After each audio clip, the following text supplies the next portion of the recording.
En Israël, ce moment est devenu mythique. La guerre des 6 jours éclate. Sur la première bombe atomique de son pays, un soldat aurait écrit « Plus jamais ça.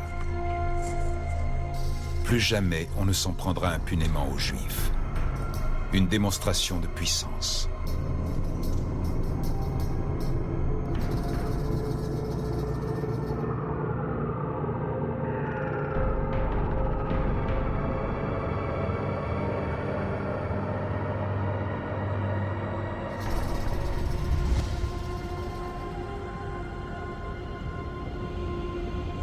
Londres, été 1986.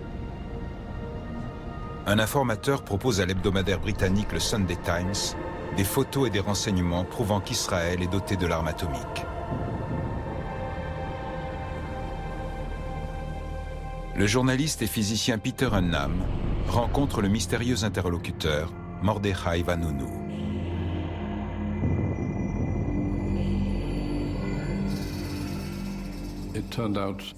Il s'agissait d'un technicien nucléaire travaillant sur la production de plutonium.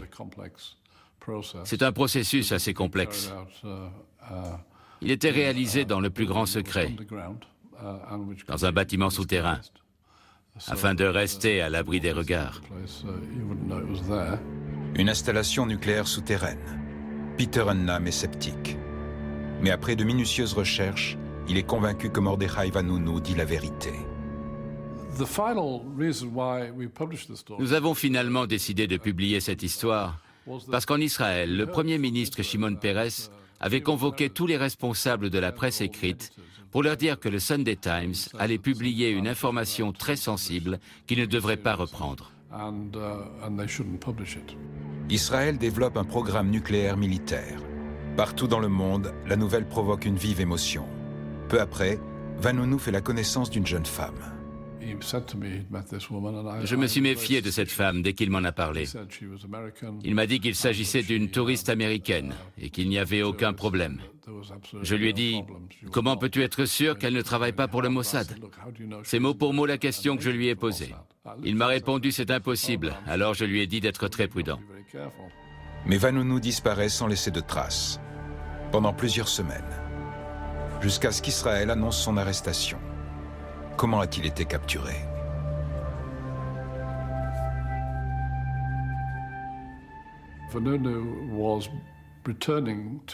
Après chaque audition au tribunal de Jérusalem, Vanunu était reconduit en prison à bord d'une voiture, dont les vitres, curieusement, n'étaient pas fumées. Ce jour-là, alors qu'il venait de s'installer à l'arrière, il a collé sa main contre la vitre. Dessus, il avait écrit « Je m'appelle Mordechai Vanunu, j'ai été enlevé à Rome ». Que faisait Vanunu dans la capitale italienne? Peter Unnam tente de remonter la piste. Son enquête le mène vers une certaine Cindy. S'agit-il de la fameuse touriste américaine? Nous avons voulu en savoir plus sur cette Cindy. Nous avons découvert que Vanunu était assis à côté d'elle dans l'avion pour Rome. Nous avions un nom, Cindy Hannon. J'ai cherché sa trace dans le monde entier. Unnam finit par la localiser en Israël. Sa véritable identité, Cheryl Bentoff. Elle dispose de la double nationalité américaine et israélienne. Elle est l'épouse d'un agent secret. J'ai trouvé son adresse en Israël. Je suis allé frapper à sa porte. Le face-à-face a été surréaliste. Elle m'a regardé avec méfiance avant de me laisser entrer. Je lui ai dit que je travaillais pour le Sunday Times, que j'allais révéler dans un article qu'elle était un agent du Mossad et qu'elle avait participé à l'enlèvement de Vanunu. Elle m'a écouté sans rien dire. Quand je lui ai fait remarquer qu'elle ne contestait rien, elle s'est mise à hurler « Tout est faux, je nie tout en bloc ». Et elle s'est enfermée dans sa chambre. Unnam reconstitue les événements. Cheryl Bentoff sert d'appât pour capturer Vanunu. Elle le séduit, puis l'entraîne à Rome où elle le drogue. Le Mossad le kidnappe. Vanunu sera jugé en Israël. Au procès, j'ai essayé d'expliquer qu'il avait agi par conviction et pas pour de l'argent. C'était facile à démontrer puisqu'il n'avait absolument rien touché. Malgré ça, le tribunal l'a condamné, non seulement pour espionnage, mais aussi pour haute trahison. Il risquait alors la peine de mort. Au final, il a été condamné à 18 ans de prison. Selon l'État d'Israël, Vanunu a franchi la ligne rouge. Dans ce pays, le programme d'armement nucléaire est un sujet tabou. Officiellement, il n'existe pas. L'État hébreu refuse catégoriquement que ses infrastructures nucléaires soient contrôlées. Mais les rumeurs, elles, doivent continuer à circuler. Elles ont un effet dissuasif. Cette stratégie porte un nom, l'amimut, l'opacité. Et presque tous les Israéliens en respectent le principe.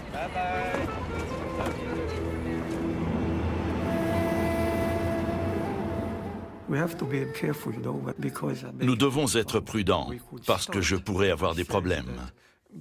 Alors je pourrais commencer par vous dire que tout ce que je sais provient de sources étrangères. L'arme nucléaire est un sujet très sensible en Israël, un sujet tabou. La stratégie de l'opacité date de l'époque du Premier ministre israélien Levi Eshkol et du président américain Lyndon Johnson. Son principe repose sur une formule toujours valable aujourd'hui. Israël ne sera pas le premier pays à introduire l'arme nucléaire au Moyen-Orient. Mais qu'entend-on exactement par introduire ? Israéliens et Américains débattent en permanence de ce sujet. En 1969, Yitzhak Rabin était ambassadeur à Washington. Il a débattu avec des responsables du département d'État sur la notion même d'introduction de l'arme nucléaire. De quoi s'agit-il? De faire un essai nucléaire? De déclarer officiellement qu'on possède l'arme nucléaire? Ou alors de posséder la bombe? Johnson et Eshkol, le successeur de Ben-Gurion, ont conclu un accord simple.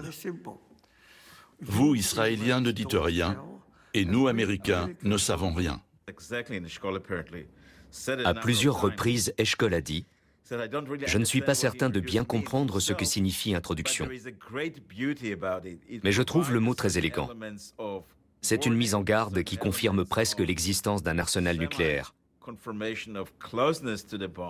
En même temps, l'expression laisse à penser, quel que soit le sens qu'on lui donne, que c'est une chose qu'Israël voudrait éviter.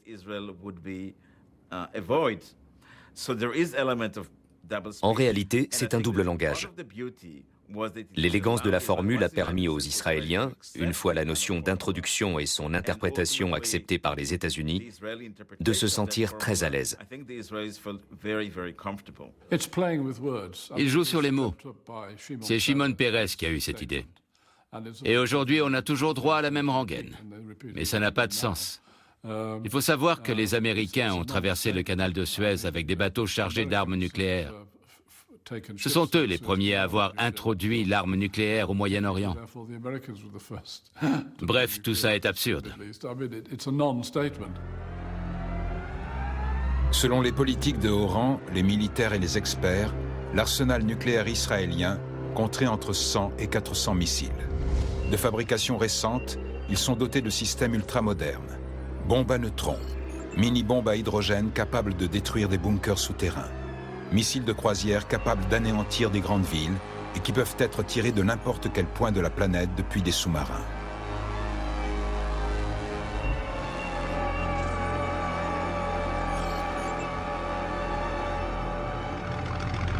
La politique israélienne est marquée par le traumatisme de la Shoah.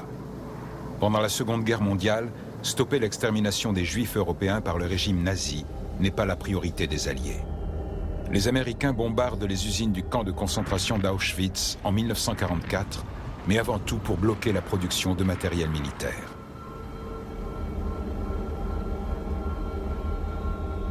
En dépit des appels de Juifs du monde entier, les Alliés n'ont pas secouru les victimes de la barbarie nazie.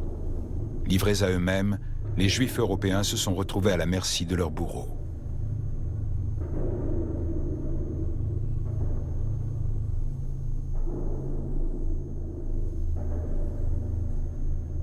Dans les camps, ils ont subi l'indicible, à tel point que les sionistes de Palestine n'y ont d'abord pas cru. Les premiers survivants arrivés après la guerre leur étaient étrangers.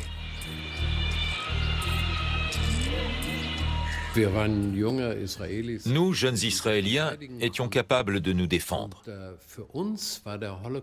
Pour nous, comme pour tous les Juifs, l'Holocauste a été la plus grande tragédie de notre peuple.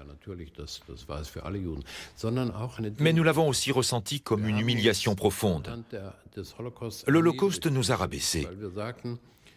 Nous nous disions, parmi les innombrables victimes de cette guerre, la plupart sont mortes sur le champ de bataille. Mais comment ont péri nos frères? Comme des moutons qu'on emmène à l'abattoir. Et ce qui a été encore plus grave pour nous, ça a été de nous dire qu'ils se sont laissés conduire à l'abattoir. En Israël, les sionistes ont retenu les leçons du passé. Pas question que les Juifs soient une fois encore des victimes sans défense. Ils prennent les armes et mènent des actions violentes contre les Arabes et les Britanniques, la puissance coloniale. Ils se battent pour réaliser le rêve de Theodor Herzl, construire un pays où les Juifs pourraient vivre librement et dignement. Un autre événement influence le destin de l'État hébreu, le projet Manhattan, nom de code donné à la mise au point de la première bombe atomique au monde, à Los Alamos, au Nouveau-Mexique. Des scientifiques juifs ont participé à la conception des bombes atomiques larguées par l'armée américaine sur Hiroshima et Nagasaki en août 1945. Leur travail a permis aux Américains d'acquérir l'arme atomique et de devenir la nation dominante.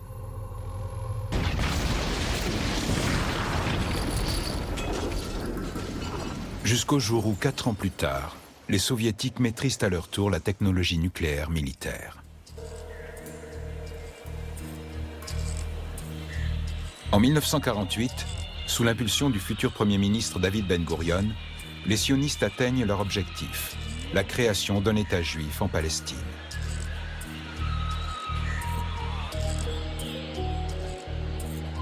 Mais le combat n'est pas fini, et les violences non plus. Les pays arabes attaquent le jeune État. Israël se cramponne à sa profession de foi, plus jamais ça. Ne plus être une victime sans défense. Pour se protéger, les Juifs estiment qu'ils ne peuvent compter que sur eux-mêmes. À sa naissance, Israël est encerclé par des nations ennemies. Ben-Gourion est persuadé que les Arabes mèneront de nouvelles attaques. Pour lui, une seule victoire du camp adverse conduirait à la destruction d'Israël. La survie de l'État hébreu dépend donc de ses capacités militaires. Ben-Gourion est convaincu que l'arme atomique pourrait définitivement modifier le rapport de force dans la région. En 1948, cette technologie n'est pas encore à la portée d'Israël. Mais son Premier ministre est décidé à tout mettre en œuvre pour la maîtriser rapidement. Ben-Gourion peut compter sur le soutien de 2 personnalités.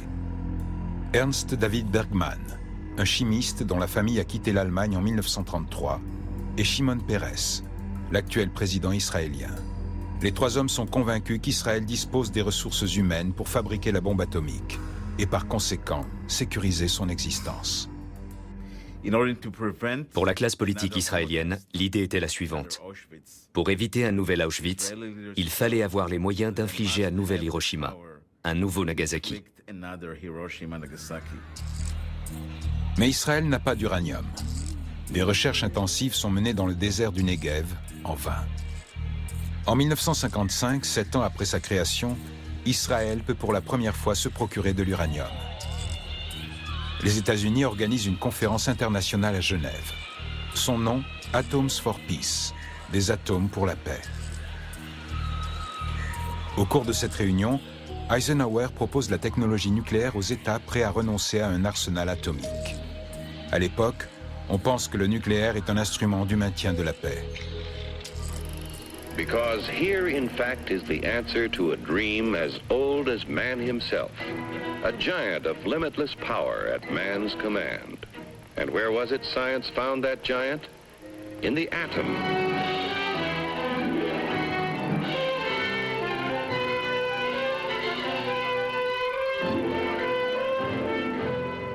Israël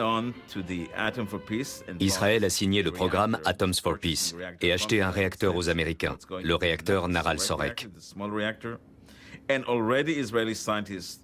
Selon certaines sources, on sait que, très rapidement, les scientifiques israéliens ont cherché à savoir si ce réacteur pouvait être utilisé à des fins militaires.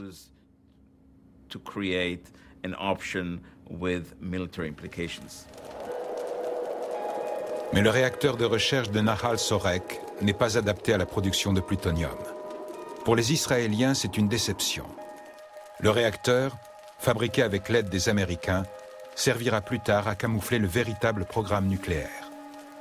Israël décide de confier à ses négociateurs les plus chevronnés une mission délicate. Trouver un nouveau partenaire pour développer l'arme atomique.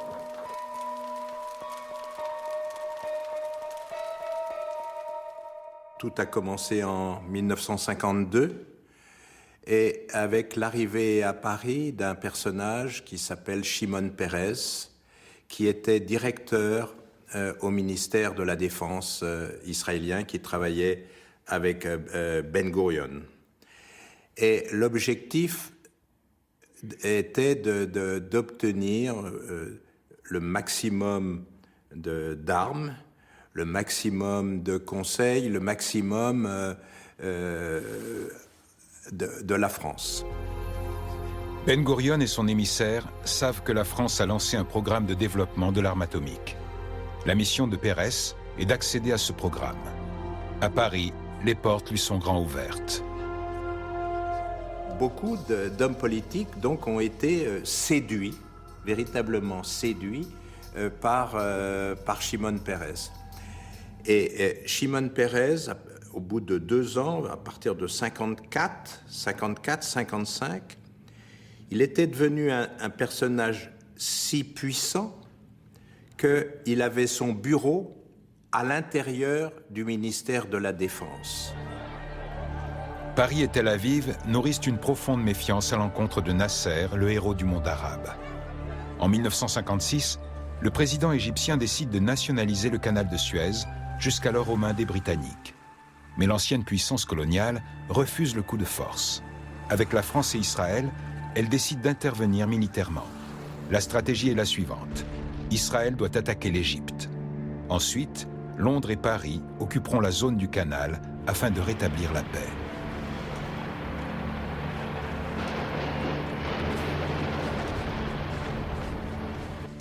Israël, la France et la Grande-Bretagne se sont mis d'accord sur ce scénario. C'était une véritable conspiration à 3. Mais le plan ne se déroule pas comme prévu. La pression des États-Unis, les menaces de l'Union soviétique stoppent l'offensive.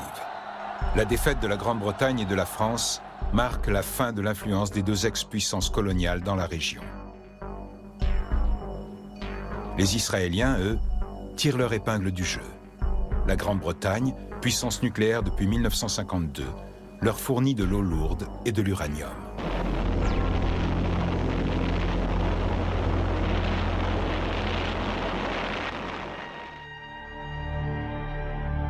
Les Français, de leur côté, participent à la construction d'une installation atomique dans le désert du Negev. Le complexe alimentera Israël en plutonium.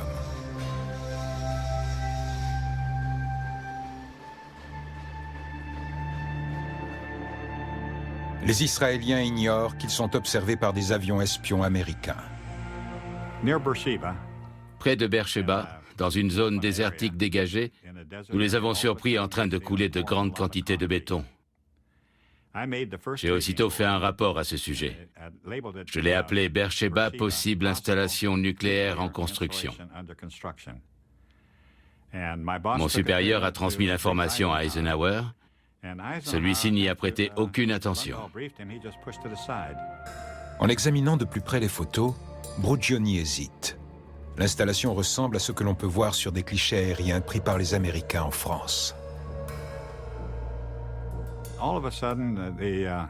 Le nouveau réacteur israélien, connu aujourd'hui sous le nom de Dimona, présentait de grandes similitudes avec celui de Marcoule, en France. J'ai donc fait un tableau en 2 parties. L'une sur Dimona, l'autre sur Marcoule. Le résultat mettait clairement en évidence le rôle des Français dans la conception de Dimona.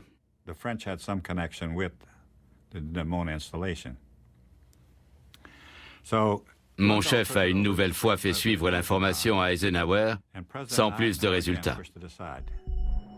La CIA veut plus d'informations. Elle envoie donc des agents déguisés en touristes dans le désert du Negev. Ces documents originaux, pris par les espions américains, dormait jusqu'ici dans les archives. Les agents veulent découvrir à quoi sert tout ce béton, mais aussi l'identité des passagers que des dizaines de bus amènent chaque jour sur le chantier. Par ailleurs, ils informent la CIA que la zone de Dimona est truffée d'agents du Mossad.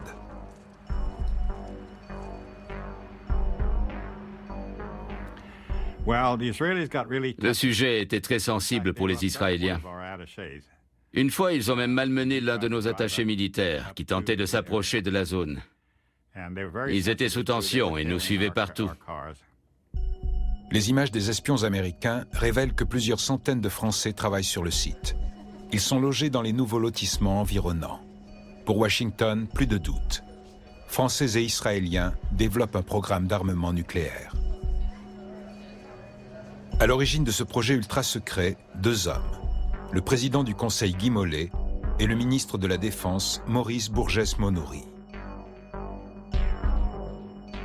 Il s'est constitué petit à petit un petit club, mais où la majorité même des gens du gouvernement n'étaient pas au courant de ce qui se tramait. C'est un club d'une vingtaine, trentaine de personnes. C'est deux États qui vont être au plus haut niveau, au plus secret niveau, totalement enchevêtrés, totalement liés. Et ce qui est important de savoir, c'est qu'il n'y a eu aucune décision on est pourtant dans un régime d'assemblée à l'époque en France, où l'assemblée, théoriquement, est très puissante. Or, l'assemblée n'a jamais pris une décision pour ça. Devenu négociateur, Shimon Peres obtient des Français qu'ils signent un contrat détaillant leur participation au programme nucléaire israélien. Il collabore avec le club, parfois aux marges de la légalité. Sa détermination est sans faille. Shimon Peres était capable d'antidater un accord pour en conserver la validité, alors même que son gouvernement avait perdu le pouvoir suite à un vote de défiance. Cela montre sa détermination.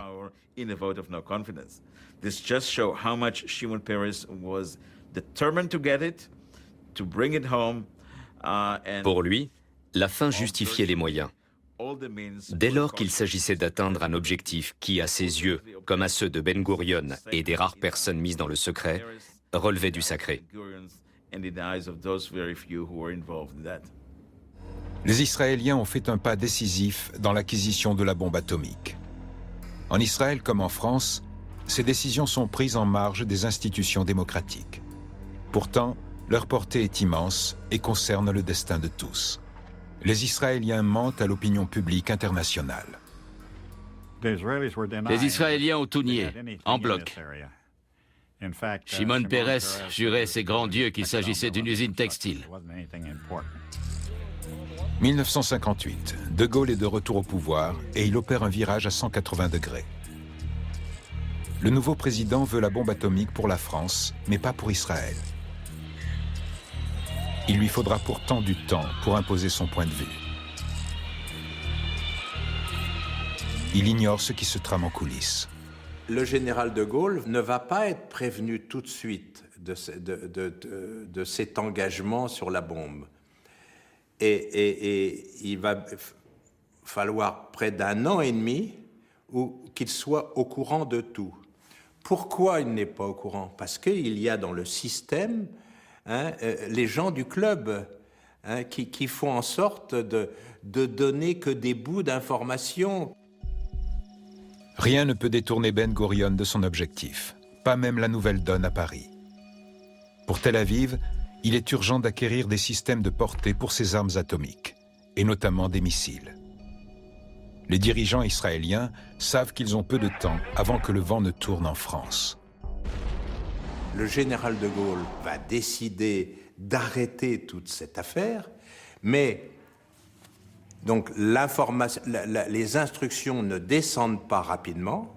Il y a des obstacles partout, partout, parce que le club est très implanté, à la fois dans l'armée, à la fois dans la fonction publique, à la fois dans le politique.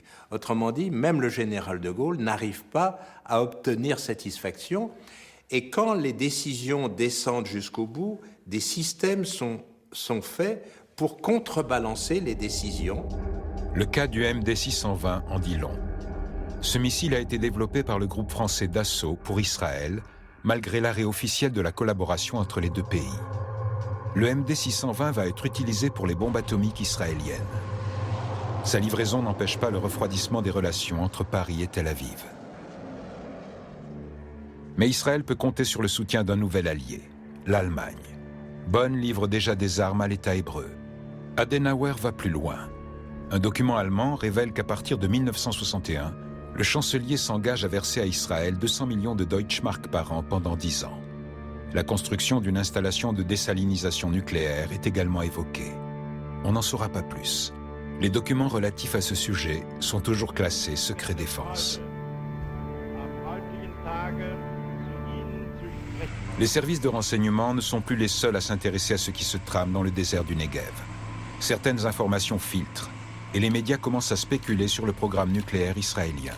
La pression s'accentue sur l'État hébreu. Le réacteur nucléaire, officiellement une usine textile, suscite beaucoup d'intérêt. Et si les Israéliens y fabriquaient du plutonium ? 1961. John Kennedy est élu président. Tel Aviv constate alors que le soutien de Washington faiblit. Kennedy, plus qu'aucun autre président américain, cherchera à freiner le programme de développement nucléaire israélien. Les deux pays ont connu des périodes de forte tension, surtout lorsque Kennedy a exigé pour les Américains un accès à Dimona. Il voulait empêcher les Israéliens de produire des armes atomiques afin de mettre un terme à la course au nucléaire. Mais Israël a eu le dernier mot. La tension a été très forte. Tout s'est joué à huis clos. Kennedy hausse le ton. Il exige une inspection de Dimona pour s'assurer qu'on n'y fabrique pas d'armes nucléaires. Il menace même de suspendre l'aide économique accordée à l'État hébreu. Israël cède en apparence. À cause de la pression américaine, les Israéliens ont accepté une inspection de la Commission atomique américaine, une inspection de réacteurs. Puisque la théorie, c'était que c'était un réacteur de recherche et non un réacteur qui pouvait produire du plutonium. Et donc, pendant des mois, les Israéliens ont monté une salle de commande complètement qui n'avait aucun rapport avec la réalité, mais où il y avait des vraies commandes, où il y avait des... Et derrière cette salle de commande, il y avait des techniciens et des savants israéliens qui avaient programmé, tous, au fur et à mesure que les Américains prenaient maniaient les commandes, eux réagissaient pour que les données qui apparaissent soient des données d'un réacteur civil et d'un réacteur de recherche. Dimona sert bien à fabriquer du plutonium et des armes nucléaires. Les Israéliens prétendent le contraire, mais Kennedy n'est pas dupe.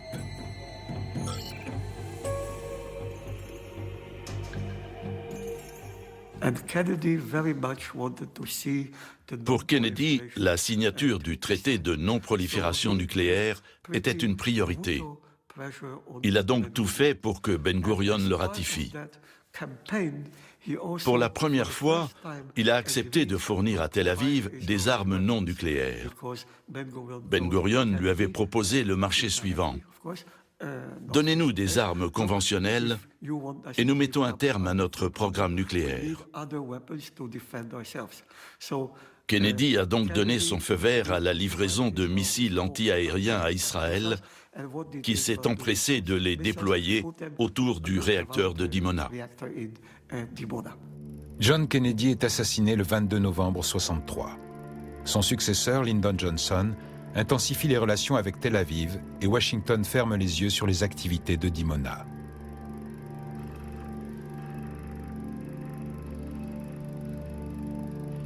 Mais les pays arabes, par la voix de Nasser et l'URSS, exigent l'arrêt du programme nucléaire de l'État hébreu.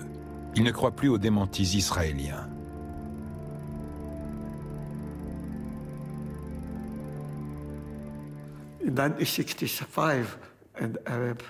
En 1965, lors du troisième sommet, les États arabes décident de passer à l'action et de mener une guerre préventive. La stratégie du Kremlin est toute prête. Provoquer les Israéliens pour les pousser à attaquer les premiers. Moscou assure les pays arabes de son soutien en cas d'attaque nucléaire israélienne. Ce que les Soviétiques ignorent, c'est que le compte à rebours a déjà commencé. La mise au point de la première bombe atomique n'est plus qu'une question de jours. À Dimona, les 6 étages du complexe nucléaire sont souterrains. Des portes secrètes mènent à la centrale israélienne. Ici sont produites les ogives nucléaires à base de plutonium.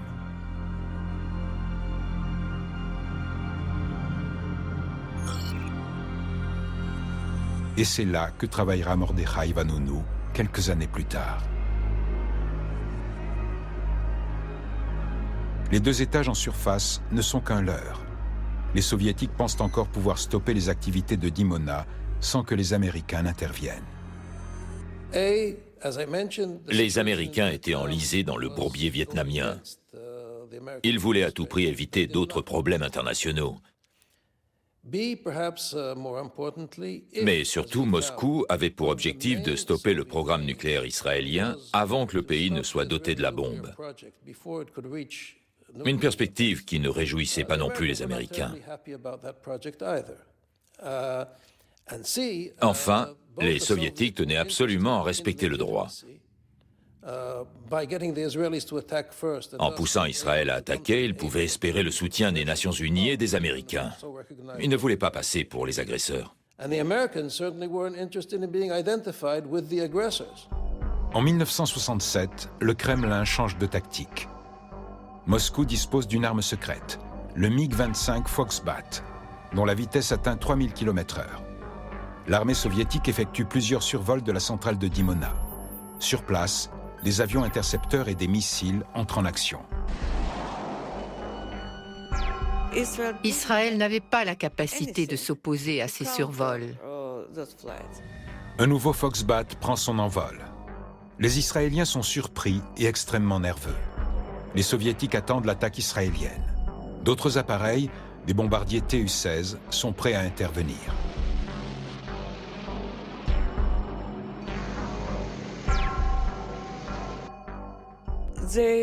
Ils ont reçu l'ordre de bombarder un point précis du territoire israélien.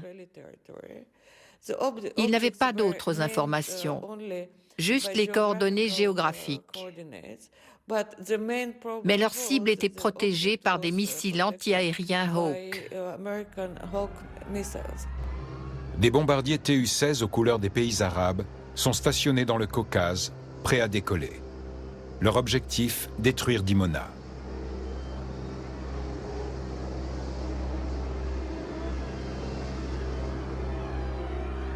Comme prévu, Tsahal attaque les avions de la coalition arabe.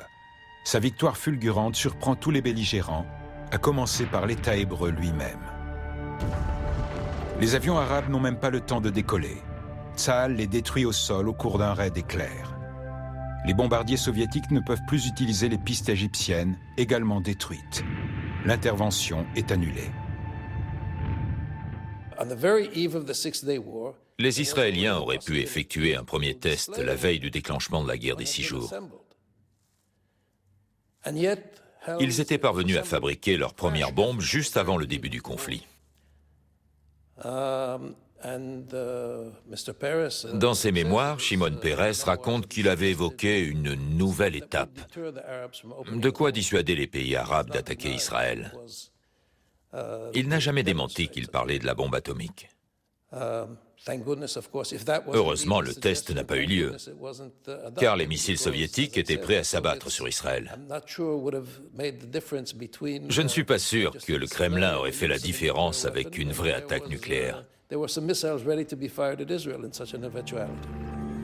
C'est dans ce contexte d'extrême tension que les Américains envoient le Liberty, un navire espion au système d'écoute ultra sophistiqué. Au 3e jour de la guerre, le Pentagone ordonne à tous les navires américains de s'éloigner à plus de 120 milles de la zone des combats. À tous, sauf au Liberty.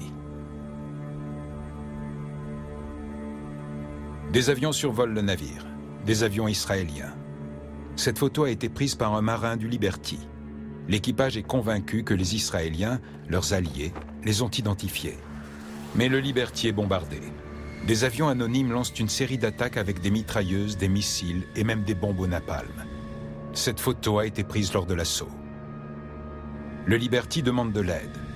Des chasseurs américains décollent de leur base, mais la Maison-Blanche leur ordonne de ne pas intervenir. Les avions américains font demi-tour. Des vedettes rapides israéliennes se dirigent alors vers le Liberty et tirent 5 torpilles. Cette photo montre leur attaque. Le bâtiment est gravement endommagé. Par miracle, il ne coule pas. Les torpilleurs israéliens ont visé les canaux de sauvetage mis à la mer, en violation des lois de la guerre.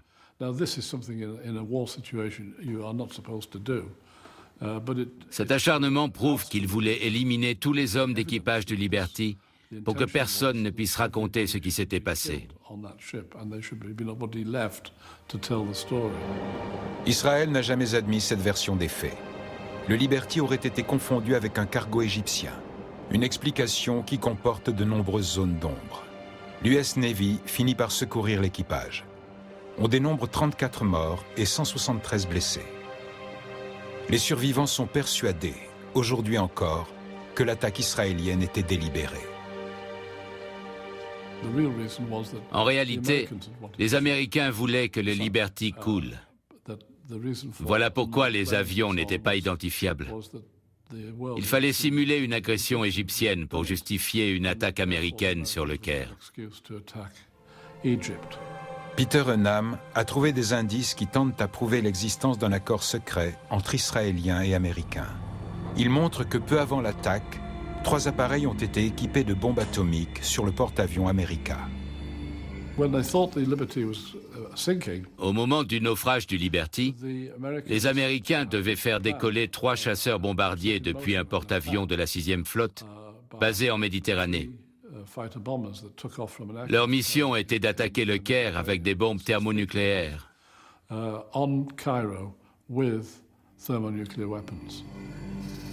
Plusieurs témoins présents sur le porte-avions confirment que ces bombardiers étaient équipés d'armes atomiques. Enam pense que leur cible était bien la capitale égyptienne. Israël réfute cette conclusion et nie l'existence d'un plan secret entre Tel Aviv et Washington.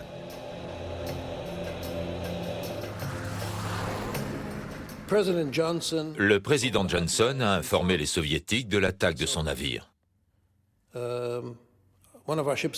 Il leur a dit « Nous trouverons les coupables et agirons en conséquence ». Quant à savoir si les Américains comptaient réellement faire usage de leur arsenal nucléaire, certains l'affirment, mais aucun document n'en apporte la preuve concrète.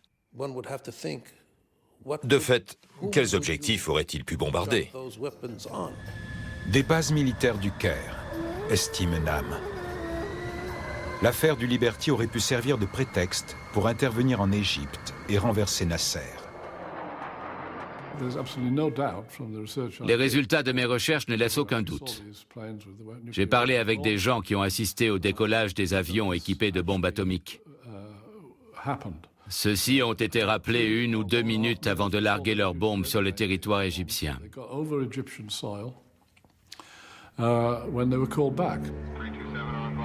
Les troupes américaines sont placées en état d'alerte.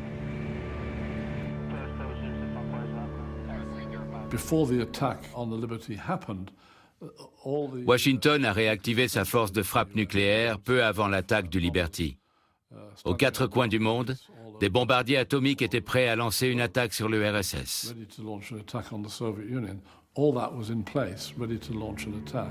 La stratégie militaire américaine est globale.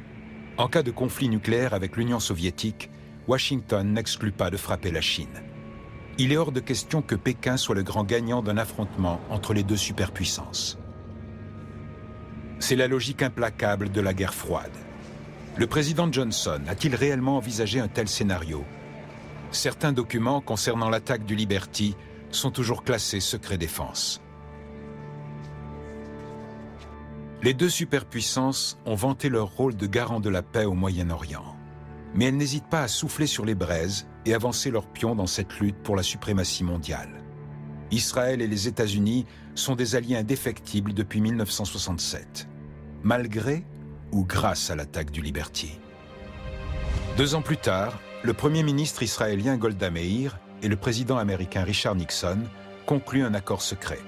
Celui-ci reconnaît à l'État hébreu le droit de devenir une puissance nucléaire. 1973. Les troupes syriennes et égyptiennes attaquent Israël le jour du Yom Kippour.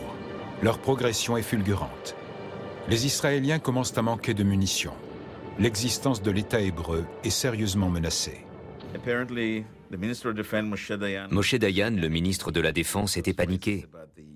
Il parlait d'apocalypse, de destruction du troisième temple. Il avait complètement perdu son sang-froid. La défaite israélienne est imminente. L'État hébreu va-t-il utiliser l'arme atomique?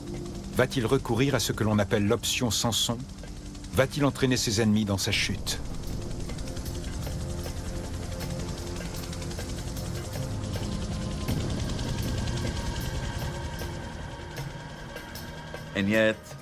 Au final, c'est la position de Golda Meir qui s'est imposée. Israël a tenu sa promesse de ne pas être le premier pays à introduire l'arme atomique. Il n'a même pas fait étalage de sa puissance nucléaire.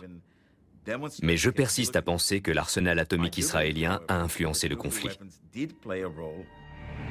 Les Américains décident à leur tour de survoler la région avec des SR-71, l'avion le plus rapide au monde. Les Israéliens savent que les SR-71 ont des détecteurs capables d'identifier les ogives nucléaires. Ils équipent leurs missiles Jericho de charges atomiques et les placent en position d'attaque. Les images fournies par les avions espions montrent la menace israélienne.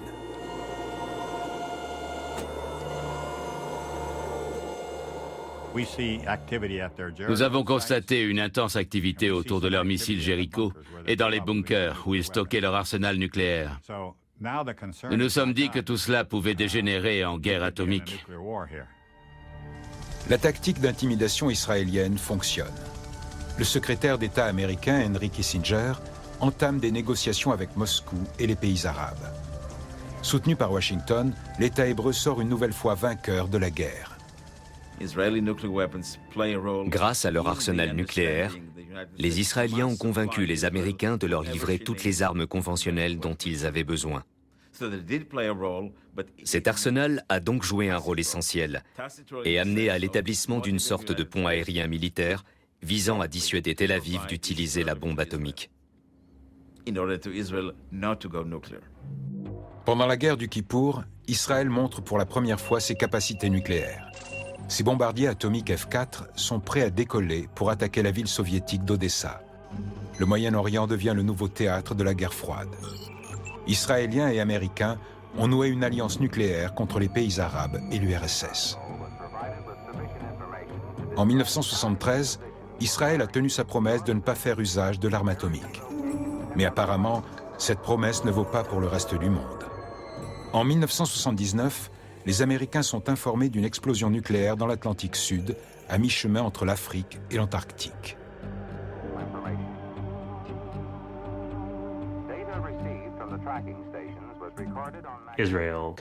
Israël a réalisé ce test au large des côtes de l'Afrique du Sud avec le soutien de Pretoria. Cette explosion a été détectée par des satellites Vela. Jimmy Carter est furieux lorsqu'il en est informé. Et pour cause. Le président américain tente au même moment d'obtenir la signature d'un traité de paix entre l'Égypte et Israël.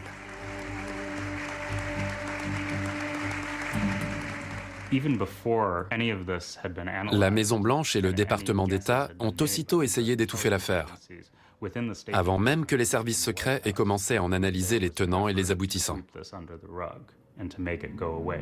Pourtant, Washington connaît depuis des années les ambitions nucléaires du régime sud-africain et n'ignore rien non plus de la coopération entre Tel Aviv et Pretoria dans ce domaine. Dès le début de l'apartheid, les responsables du programme nucléaire sud-africain ont établi des contacts étroits avec Israël. C'était en quelque sorte un partenariat gagnant-gagnant. Tel Aviv proposait son expertise technologique, tandis que Pretoria, qui disposait d'abondantes ressources d'uranium, fournissait du minerai d'uranium. Le pouvoir ségrégationniste de Pretoria dispose déjà d'une bombe atomique. Il veut à présent la bombe à hydrogène. Israël, de son côté, veut exporter des armes et cherche un nouveau site pour réaliser ses essais nucléaires. Le gouvernement de Tel Aviv est donc prêt à fermer les yeux sur l'apartheid. Quelques jours après les discussions sur l'accord de Jéricho, en avril 1975, Shimon Peres et Peter Botta ont signé un traité qui imposait aux deux pays de taire ce qui avait été abordé, négocié et conclu. Tel Aviv et Pretoria devaient nier l'existence même du traité.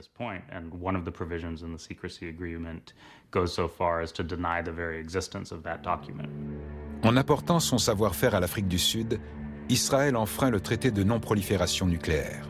Mais l'État hébreu, qui n'a jamais officiellement reconnu ses capacités nucléaires, ne se sent pas lié par un traité qu'il a refusé de ratifier. 1991.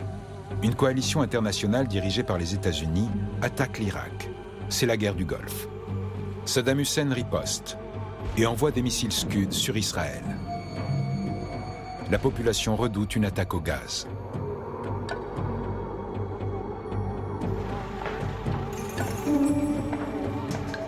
Le ministre allemand des Affaires étrangères, Hans-Dietrich Genscher, est en Israël au moment où les Scuds sont tirés.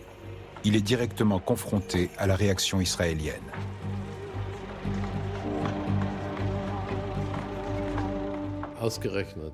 Les missiles irakiens sont tombés sur Tel Aviv et ses environs alors qu'il était en Israël. Il a vu tout ce qui se passait. Dans la cave où nous nous étions tous réfugiés, nous lui avons dit notre mécontentement. Nos reproches portaient sur l'aide européenne octroyée à Saddam Hussein, tant au niveau économique que militaire et chimique.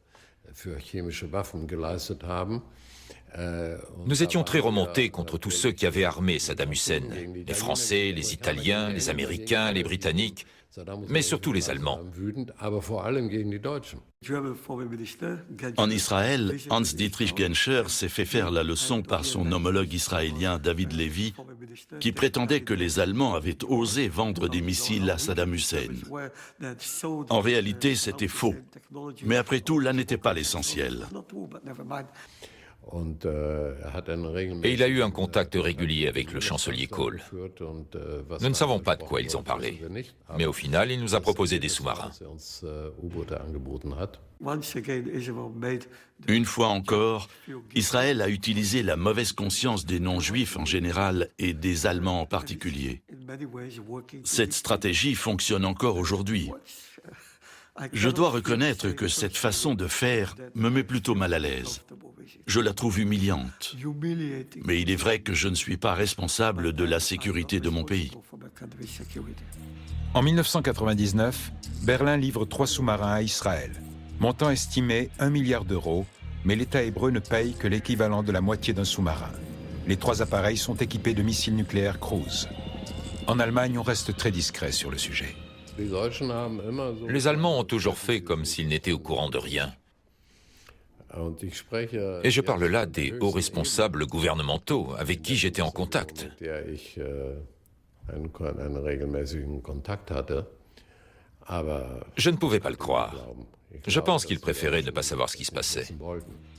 En Allemagne, on ne veut pas trop s'étendre sur les capacités nucléaires israéliennes. Rares sont les hommes politiques qui acceptent d'en parler. Demander aux Israéliens des explications aurait pu mettre le gouvernement allemand dans une situation très embarrassante. Une réponse honnête de leur part nous aurait mis très mal à l'aise. Imaginez s'ils nous avaient dit « Oui, les sous-marins que vous nous avez livrés seront équipés d'ogives nucléaires ». Comment le gouvernement allemand aurait-il pu justifier ça auprès de son opinion publique ? Par la suite, Berlin livre à Israël 2 autres sous-marins capables de transporter des missiles Cruise dotés d'ogives nucléaires. Toutes les personnes concernées par les questions de sécurité et la politique de dissuasion israélienne savaient parfaitement que ces sous-marins pouvaient être dotés de missiles nucléaires. Je ne peux pas imaginer que l'on y réfléchisse quelques instants sans arriver à cette conclusion. Et je trouve qu'il est particulièrement malvenu de feindre la surprise. Car de deux choses l'une. Soit je suis naïf car je prends des décisions sans en évaluer les conséquences, soit je suis malhonnête car je fais semblant de ne rien savoir alors que j'ai tout compris. Aujourd'hui encore, une grande opacité entoure le programme nucléaire israélien. Pour certains, son arsenal nucléaire, digne de celui d'une grande puissance, ne serait pas uniquement dirigé vers les pays du Moyen-Orient. Personne ne cherche à démentir toutes ces allégations. L'objectif est d'entretenir la crainte par une certaine ambiguïté. C'est le propre de la dissuasion. Nous ne lancerons aucune attaque nucléaire. Nous ne détruirons aucun pays. Israël dispose d'armes atomiques capables de frapper n'importe quel endroit de la planète. Mais Tel Aviv refuse tout contrôle et impose le silence à ses citoyens. En Israël, le tabou de la bombe perdure depuis la création de l'État, en dehors de toute considération démocratique. Pour la communauté internationale comme pour Israël, je pense que le moment est venu d'affronter la réalité. Or, la réalité est qu'Israël dispose de l'arme atomique. Il s'agit de le reconnaître officiellement. Ça ne sert à rien de tourner autour du pot. Ce n'est dans l'intérêt ni de la communauté internationale, ni d'Israël.